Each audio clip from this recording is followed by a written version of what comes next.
দক্ষিণ পূর্বাঞ্চলীয় সীমান্তে বাংলাদেশের জন্য নতুন এক নিরাপত্তা হুমকি হিসেবে উঠে এসেছে মিয়ানমারের বিদ্রোহী সংগঠন আরাকান আর্মি।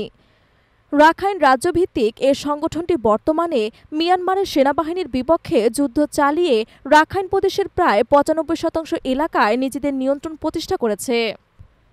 বিশেষজ্ঞরা বলছেন, আরাকান আর্মি শুধু মিয়ানমার নয়, বরং আঞ্চলিক নিরাপত্তা ও বাংলাদেশের জন্য গুরুতর হুমকি হয়ে উঠতে পারে। সংগঠনটির বর্তমান সেনা সংখ্যা ৪৫,০০০-এরও বেশি এবং তাদের হাতে রয়েছে আধুনিক রাশিয়ান ও চীনা অস্ত্র, ড্রোন প্রযুক্তি, আর্টিলারি কামান, ট্যাঙ্ক বিধ্বস্তি অস্ত্র, বিমান বিধ্বংসী ব্যবস্থা এবং উন্নত যোগাযোগ প্রযুক্তি। এমনকি তারা সম্প্রতি ৬টি বার্মিজ অস্ত্র কারখানা দখল করেছে এবং নিজস্ব অস্ত্র উৎপাদন শুরু করেছে। বিশ্লেষকদের মতে, ভারত এই সংগঠনটিকে কৌশলগতভাবে ব্যবহার করতে পারে।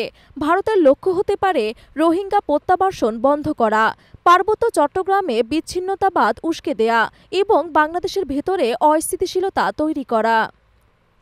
এ প্রক্রিয়ায় আরাকান আর্মিকে ব্যবহার করে ভারত এক প্রকার প্রক্সি ওয়্যারফেয়ার ব্যবহার করতে পারে। এ অবস্থায় বাংলাদেশের কূটনৈতিক ও সামরিক পর্যায়ে প্রস্তুতি নেওয়া জরুরি বলে মনে করেছে নিরাপত্তা বিশ্লেষকরা। তাদের মতে, আরাকান আর্মিকে শত্রুতে পরিণত না করে বরং কৌশলগত যোগাযোগ রক্ষা করাই এখন বাস্তবসম্মত পথ হতে পারে। কারণ সংঘাত শুরু হলে বাংলাদেশের দক্ষিণ পূর্বাঞ্চলীয় নিরাপত্তা মারাত্মক ঝুঁকিতে পড়তে পারে। উল্লেখ্য, আরাকান আর্মির নেতৃত্বে রয়েছেন মেজর জেনারেল টুয়ানরাত নাইং।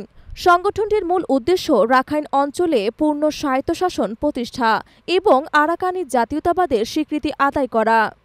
বাংলাদেশের নিরাপত্তা, ভৌগোলিক অখণ্ডতা এবং অভ্যন্তরীণ স্থিতিশীলতা বজায় রাখতে হলে এখনই এই হুমকির ব্যাপারে সুস্পষ্ট এবং কার্যকর পদক্ষেপ গ্রহণ করা জরুরি বলে মনে করছেন বিশ্লেষক মহল।